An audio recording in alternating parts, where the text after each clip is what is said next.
In this episode of The Retirement Spy, Duncan interviews George Levert, a retired venture capitalist who has transitioned into a fulfilling life of photography and cultural exploration. George shares his journey from a successful career to discovering the passions of photography, emphasizing the importance of curiosity and personal growth in retirement. He discusses his unique approach to capturing cultures through photography, his collection of costumes from around the world, and the creation of a curated photography gallery. George also offers valuable advice for those contemplating retirement, highlighting the significance of giving back and finding purpose in this new phase of life. Welcome to this week's episode of The Retirement Spy, where we share experiences in a collaborative platform for those entering phase 2 of life and are ready to embrace the chapter with gusto and an attitude of carpe diem. You can find out more about our movement at www.theretirementspy.com or send us your ideas and topics to info@theretirementspy.com. Today, we're really excited. We're going to talk about photography in retirement with my friend and guest speaker, George Levert. George, you've had an outstanding career and life that would take up all the time we have on our show today just to review your illustrious career. I want to encourage our listeners, before even launching the podcast, to go to George's website at some point, www.georgelevertphotography.com. In a nutshell, that website does not do justice to George's accomplishments in life, and you'll find on his website other videos about his life. But the video of his life can be found there and is in the archives of the Atlanta History Museum and the Library of Congress. From the bayous of Louisiana to the fields of Vietnam with the Navy, to educational highlights of being a graduate of Georgia Tech, to being a venture capitalist with tremendous success in technology, my friend George is a thespian, a comedian, a curator, a philanthropist, and an inspiration to me. He is a modern-day Renaissance man, and the reason I have him on the show today is his brilliant transition into retirement with a purpose that is fun and inspiring. We won't talk about his work on the Apollo mission or the Saturn V rocket, nor will we mention his recent appointment by the governor of Georgia, Brian Kemp, to the board of Georgia Public Broadcasting Commission. So we'll just launch into the interview with George's questions. George, I really want to focus today first on the issue many of us and our friends are having, is the difficulty of leaving work and retiring and the lack of planning around it. You found success as a venture capitalist and were flying around the country doing deals, making millions for your investors. How did you make the transition to say enough is enough? And what was that process like? Well, thank you for that kind introduction, Duncan. Our venture firm enjoyed a great deal of success in the late 90s, more than any of us ever imagined. And then as we got into the 2000s, two things happened. One is that I had been the lead fundraiser for our funds, and we had raised all our money up to this point from large electric and gas utility companies in the United States and in Europe, 23 in all, 20 in the U.S. and 3 in Europe. And that source began to dry up. And so we began to try to raise money from regular pension funds and endowments. And whereas raising money from the utilities was done through utility CEOs, and I had a personal relationship with a great many of them, and then I was introduced, to their friends. So that became less important, and raising money from institutions didn't depend on friendship, depended on your damn numbers and nothing else. Yeah. And I didn't find that a lot of fun. But the real straw that broke the camel's back was, as you can easily imagine, virtually none of my deals were in Atlanta. About half of them were in Silicon Valley. And so I lived on airplanes, and I really reached the point of being exhausted of flying around. And so I sat down, I had two partners that were younger than me. And I sat down with them and I said, I love you and I love this business, but I hate those damn airplanes. And I think it's time for me to go do something else. And so it was an easy transition. I just turned over my board duties to them, and there wasn't really any financial issues to worry about. And I really didn't have any grand plan. I just knew that I needed to go find some new stuff that was interesting to me. So it's amazing. My interpretation, and I think this is so many of my friends, it's not necessarily leaving retirement because you're excited to do something else. It's 40 years of working hard and just burned out to say, all right, it's now, as they say in Hawaii, pauhana, end of work. And that's what it was, which I think is wonderful. Yeah. Question. And there was one more thing is a kind of a piece of the puzzle, which is I have sort of a 10-year attention span for a job. And after you take on a job and you master it, right? That's right.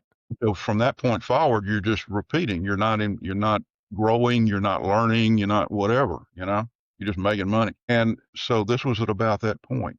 We had, created this firm about 10 years earlier after taking it away from this founder who was a brilliant asshole, emphasis on asshole. I can edit that out later. And it took 2 years of hand-to-hand combat to get this thing away from him, but we did eventually. And then I went out and raised a fund that was 3 times bigger than he had ever raised, and that was contributed to our success. So anyway, all those things were coming together that told me I needed a new something. A new project And to work on. yeah, and I have to do this piece of it because just after I transitioned, I had 2 guys that had been at Goldman Sachs managing my money, and they'd moved to UBS. And we were having lunch, and they said, "Well, what are you going to do?" And I said, "I'm not sure." And they said, "Well, why don't you join us at UBS and help us get new clients?" And this thought hit me, which was, so I got this pile of money, and if God's good to me, I'm going to have to live off of it for the next 30 years. And it would be smart to know as much about managing money as those guys do. So I joined UPS and spent a couple of years with that team and another team and learned everything that a damn financial advisor knows. And that's been very useful, because once you quit, that's your money Yes. and you're not going to get any more. No. It's an important piece of the puzzle. But anyway, so then a couple of things. One, we had always traveled with a group of friends in Monsignor Dillon, and that was continuing on. I retired 18 years ago at the age of 60 in 2006, and 19 years ago. And so we kept traveling with this group. And then I got a brochure in the mail for an around the world by private jet trip. And I had thrown them away because it was hideously expensive and we'd been to a lot of the places. And this one, we'd never been to 8 of the 9 destinations. And it was sponsored by the Smithsonian, and it was called Extraordinary Cultures. And I had a inkling that was the thing. And so I told Dale we were going to spend some of our kids' inheritance right now Let me after ask, this luxury trip. And it went to these extraordinary cultural places, and it led me into photography. I had a decent camera, and I was working to take good pictures, but the quality wasn't anything like I wanted it to be. And because of these experiences, I determined that I wanted to become a really good photographer. And I began to go to workshops. I hired a personal photo coach. I did a lot of research. And every trip, that was in 2013 when we did that around the world trip. Every trip since then has not been just a trip, but it's been a photographic expedition led by a very famous photographer with a very small group of serious photographers, 5, 6, 7 people is it. And you go to destinations that most people hadn't heard of. And if they had heard of, they wouldn't want to go there. so there's the question. Were you a photographer when you were young? Number one. And number two, you're not going to the conventional places people go. You're going to photograph indigenous people. Where did the passion for photography, where did the hobby develop from? And then why the subject matter that you chose? Father took a lot of photographs and 8mm movies, back in the 50s and 60s. We might have to interpret that for some of our audience, what that is. Yeah, people had personal movie cameras back in the 50s and 60s, 8mm. And so we have actual, color movies of my childhood and different activities. So he did it, and that probably gave me some impetus. And I got a camera in college and took some pictures. And in my fraternity, I have the only pictures of our college experience. So this Not isn't a new one. hobby. This is something that's been developing over the years. There would have been 400 something people during my time there, and not a single one had a camera but me. And so I have these unique photos. And then when I was in the Navy, um, served in Vietnam, and you'd go to Hong Kong on R&R, and that's where you bought your big camera equipment because it was incredibly cheap. Yes. Everybody came home from Vietnam with camera gear and stereo gear. So anyway, I took pictures in Vietnam, and then we had children, and I took pictures of the children, but never focused on it. Just, do the best you can. But once I could see I was going to visit extraordinary places, really exotic, like National Geographic magazine back in the 50s and 60s. And I thought I need to get really good images of this stuff because then I can share it with my friends. So it's interesting when we travel, let's just say the Mediterranean or Europe, we're taking pictures of landscapes, of architecture, of people. When people go to visit your gallery online, which is absolutely outstanding, your theme is different from most. You're not going to the conventional places. You're going to off the wall places in Burma, and you're capturing cultures and capturing costumes on film. You picked this path, which is so unique. How did this come about? I guess it's curiosity as much as anything. There's a saying that, one of the elements of success is being curious. And I'm just terribly interested in people here in Atlanta or in Papua New Guinea, you know, and I find it very fascinating to go to these tribes in Asia and Africa and Melanesia and see the way they live, because many of them are still living a very primitive life or a life that is so infused with their culture that it's wildly different than Western culture that we're used to. And yes, Dale and I traveled and we covered Europe with Monsignor in our group. And so, saw and did all that stuff. But those people are just like me and you. They wear the same clothes and eat the same food and yada, yada, yada. And it's interesting at the beginning and then it's not. And anyway, go ahead. I want to compliment you because I think your genius is to see the soul of a person as an outsider, and you have the talent to translate that to the Western world through your photography. How did that evolve? It started, I'm sure, with taking pictures of the kids, but when you went on these exotic places, you're not going where most others are going. You're purposely looking to study cultures and photography, and that wasn't something I think that came overnight, was it? No. A lot of it is just interpersonal skills because when you bring a camera up in somebody's face, you better have prepared two things. One is you better have made them comfortable having their picture made. And number two, you better be skilled enough to have gotten your camera completely set with the right settings, to have moved around and found a good background, to have figured out where your light is and get your light correct. Because you're going to have a few seconds to capture this image and you either know how to do it right or you don't. And that's the big skill. And all good cultural photographers have this skill set of being able to run upon a primitive person in this incredible exotic place and somehow establish a rapport that you're capturing the real person when that camera comes up. My method is always to just start a conversation and ask what they're doing and compliment the ladies on their dress and, whatever it takes to charm them, right? And make them relax. And then usually my camera's on the back of my hip, so they don't even see it. And then, Did they understand a camera and what you're doing? And is there a pushback from, I mean, tribes that have never probably seen a white guy that's and you're coming in? Is there a big pushback? How do you have to socialize this in order to get photography? You have to ask permission, correct? Yeah, there's two sets of people out there. One are people that are sort of regularly visited by outsiders, and so they're kind of used to, people taking pictures of them. And it's generally okay because it's bringing funding into the village. Whoever your guide is gets a hold of the chief and gives the chief some stuff, and the chief distributes it after we've been there. But there's some places you go and you're as exotic to them as they are to you. They wanna Because take pictures of you, but they don't have cameras, I imagine. But I imagine so. You're probably an anomaly that they wanna touch, study, look at. I imagine that's an awkward moment. And what strikes you psychologically is we're blessed with wealth, okay? And we're in this very poor place. And it strikes you this incredible gap between your life and their life. But somehow if you're able to have a conversation and we're both human beings and we're kind of both interested in each other and we're going to make this an enjoyable time for both of us. I never have gotten a sense of resentment from anybody anywhere that, oh, you're a rich outsider and I'm a poor native.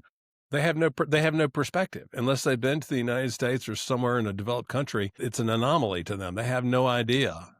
Yeah, and they are satisfied with their life.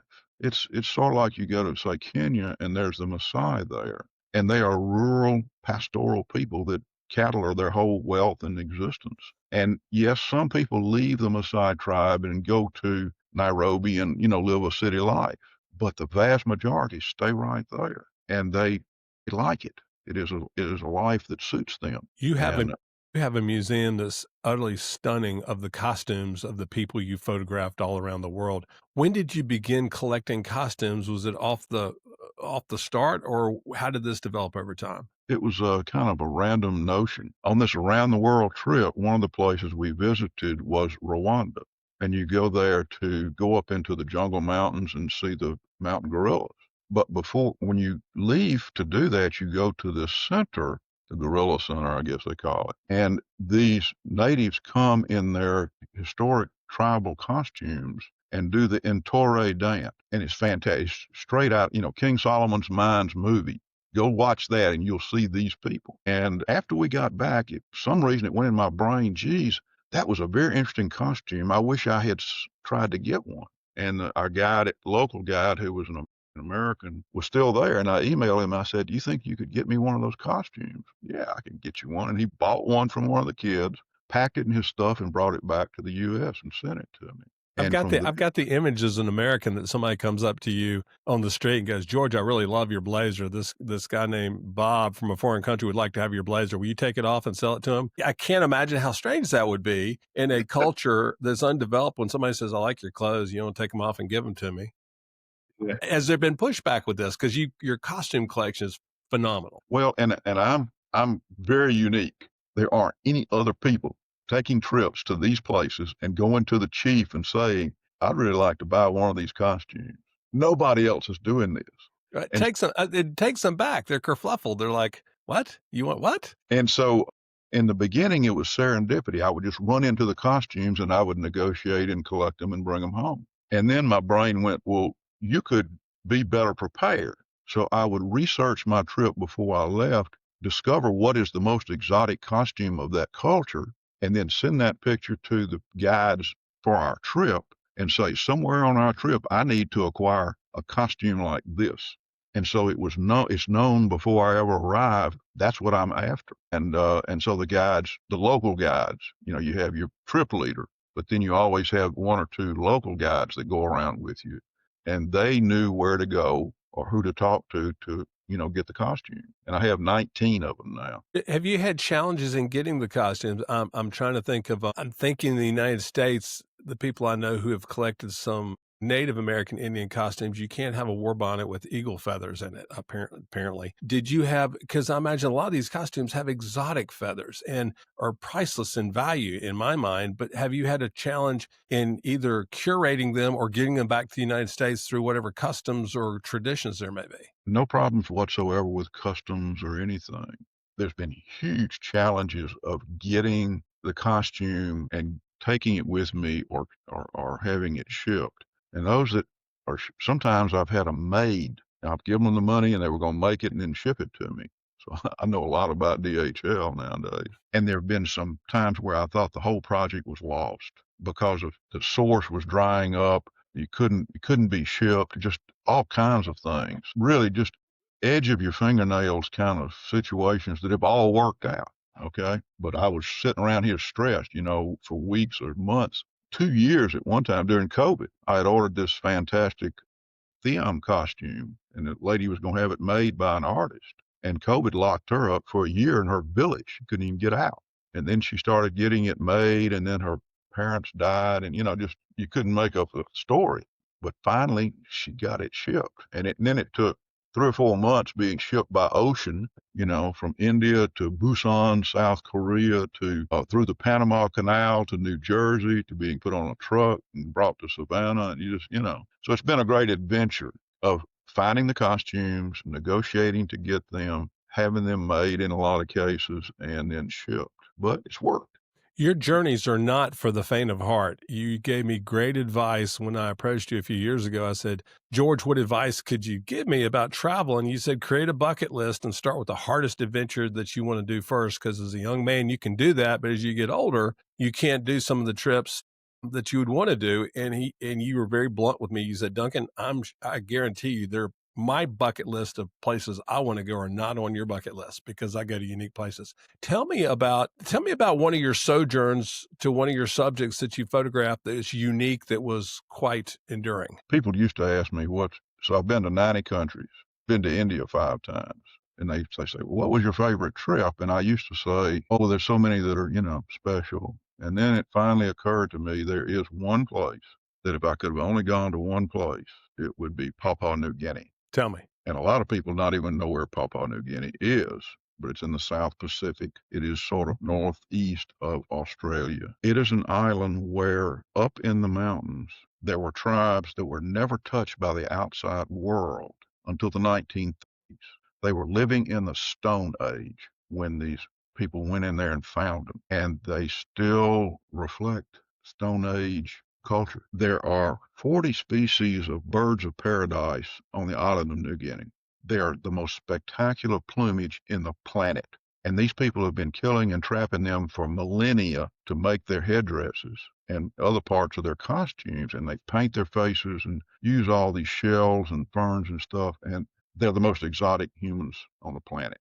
And they like to have their picture made. And they figured it out. There's money to be made here, and it's wonderful. Like, oh, a tourist. Okay, we get fed for a These week. very primitive beliefs of they are violent. There's killing and revenge killings and revenge killings, but they're friendly and sort of humorous and everything, but they have this whole violent streak that runs. And they live in these primitive villages, and the women raise the children, raise the livestock, and work the garden. The men go into the hut and plan war. That's their job in life. Plan war. Like, we're going to take over the next tribe. This is Yep. primitive. This is primitive. And we went to the Sing Sing, which is 80 something tribes come together for 3 or 4 days and sing and dance. And it's just the most spectacular photographic opportunity I've ever imagined. And So anyway, this that's leads top of my list. So this leads to the question. I've seen your photography, I've seen your costumes, and the answer may be the same, but I'm going to ask, what's your favorite photograph? Where was it taken, of what tribe, and costume? You have a wonderful collection of costume. What's your favorite costume that you've collected? I have the most spectacular costume is that Theom costume I was describing to you. From Papua New Guinea. No, that's from South India. It's in that room to the right as you come down the stairs. And it's an incredible ritual that happens once a year. And the man is selected from the lowest caste in the village, and then he's purified and sanctified, and he's put in this incredible costume, and he's brought into the village. And at that moment, they believe he is their village god incarnate, just like Jesus Christ. Wow. And he believes he's that village god incarnate. And this whole ceremony takes place. And then the next day he goes back to being the lowest caste guy in the village. It's just this incredible thing. And my sentimental favorite is Mahi, which is a character in the Mongolian Tasam dance, Mongolian Buddhism. And he's the bull, and he's just spectacular. And he was my very first incredible costume to find. And I hope everybody gets to see it. One of the things in retirement that I found is most important is growth. You haven't stopped learning in retirement. I'm so envious of you and how you go about learning everything. Due to your wonderful photography, you were approached to curate a museum, an exhibit of your work that's now in the lobby of the Georgia Public Broadcasting Building here in Atlanta. Share the story of a hobby becoming something so much bigger, and how did you learn how to how to create an art gallery? Yeah. Taya Ryan was the CEO at Georgia Public Broadcasting, and Bert Huffman was her executive vice president. And they had been seeing my photography online for several years. And when they were redoing their lobby, they said, "We want to use bright colors, and your photography is the most colorful thing we ever saw. Would you create a gallery for us?" Yeah. And which leaves the question, how do you create a gallery? And I was advised by the man that was in charge of photography for the High Museum. And he, put me in touch with Susan Todd Rocky, an expert curator, and she became my personal curator. And she and I together have done all these galleries down there. And then you had to have a physical set of structures to display the enlargements. And I designed one, and then I had my architect, draw the things, and he had a cabinet builder that built the stuff, and we painted it and put lights on it and everything. So it just sort of you go find some people that know about these things and ask them questions and just do it. And it's been a great source of fulfillment. you know, And you continue this the same exit. professional photographers get a gallery. No amateur photographers get a gallery. So I'm blessed, you know. And it keeps rotating. I mean, the installation you did at the beginning, you've changed. How many times have you changed out this installation? We put up 7 different exhibits, and we're gonna start work on an 8th. I just talked to Bert last week, really, and we're gonna go do an 8th pretty soon. So interesting. I want to share this because I think this was a fun story. I've seen your costumes. Tell them about the difficulty in trying to put a display of costumes on with American mannequins versus the bodies that go into the costumes that you need to display. Yeah, well, the first decision was to, display them on mannequins and not in a shadow box or something. And so you go online and say mannequins, and you I'm an expert. I know every mannequin made in the world, okay? But one thing these are heavily African and heavily Asian people. Almost all of them are. There's some African American mannequins, they're limited, but they're out there. But there are no Asian mannequins. And I Interesting. got all these Asian people, and so you have to find something that's about the right size, and then I have a graphic artist who paints faces and tattoos and stuff on these mannequins, and she's able to help me sort of convert them, into whatever the thing is, and then 2 of them are African warriors, and I have a picture of the guy that, I bought the costume from, and so I have a painter, and I had him spray paint the mannequin the skin color of the guy that I bought it from. So it's an accurate reflection of, that. You get pretty smart. You keep working it. You work in the puzzle. It's amazing. Tell me, we're going to wrap up the show because your time is valuable. We're so blessed to have you today. The audience that we're trying to serve here are people in retirement or aspiring to be in retirement and trying to come up with a plan to get there, non-financial plan, trying to figure out what am I going to do to fill 40 hours of void. From your experience, and I'll put you on the spot and think about it if you need to, because I can edit out the time. What advice would you give to the audience as they're contemplating retirement and they're still working and contemplating whether they want to leave or not, knowing full well they can financially? Yeah.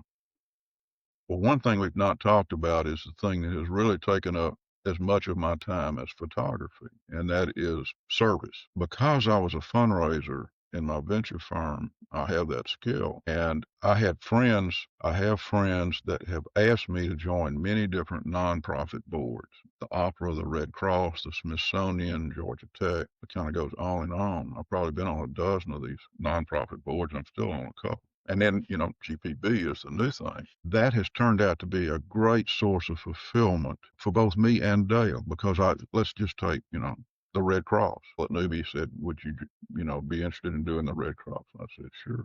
And so Dale joined the Tiffany Circle, and for 6 years we were deeply involved in the Red Cross and discovered all the wonderful work that they do all over the world, really, but certainly here in the United States. And that's a whole set of new people and a new cause and whatever. And it's all part of giving back. My philosophy is somehow God granted me this success beyond anything I ever dreamed of. And I feel like I have a moral duty to try to give back. It's And amazing. I've got in the thinking that, many of the people that are going to be interested in what you're podcasting here have been successful and have more than they need to live on. They also have a set of skills that business teaches you. And I think they should seriously consider looking around and considering a cause that resonates with them and giving not only their monetary support, but being involved, applying that skill set and moving the needle at wherever in the hell it is. It is, you know, there's great human fulfillment and satisfaction from giving back. Everybody that does it discovers that. And that's my biggest piece of advice is it's a way to use those skills that helps you be successful in the business world or the we've been academic or wherever you work. we've been so blessed and we've been given so much to be able to retire for those on our audience here. I have something in our episode number 1. It's called the 8 F's of retirement and the things that you need to be focused on. And the last one, number 8, it's somewhat of a misnomer because I use the concept of philanthropy. So phonetically an F, but it's actually a PH on my 8 F's. And I think it's so important. And philanthropy is not just giving back in money, but giving back your time, your talents, and skill sets that you have. And hopefully it's financially that you're giving back to whatever organization. But even more so than that, it's the leadership and all the skills that you had in phase one of life to give back. And so you're spot on with that advice. And it's so important for our audience to realize that. If you're here listening to the podcast because you're retired or you're contemplating it, you're better off than most, and being able to give back makes all the difference in the world. George, we are so proud to have you on today. Once again, everybody, www.georgelevertphotography.com. You've got to go there. It's absolutely amazing to see what George has done. Any questions, you can always reach out to us at the Retirement Spy, and we can always have a follow-up interview with George to talk about his latest photographic adventures and questions you may have of him. George, thank you so much for your time today. I really appreciate it, my friend. I look forward to hopefully having you back on again as we continue. Well, I'm flattered to be included in your interviews. And I think it's a wonderful project you've undertaken, and hopefully people will, benefit from it. Absolutely. Have a great day. Take care.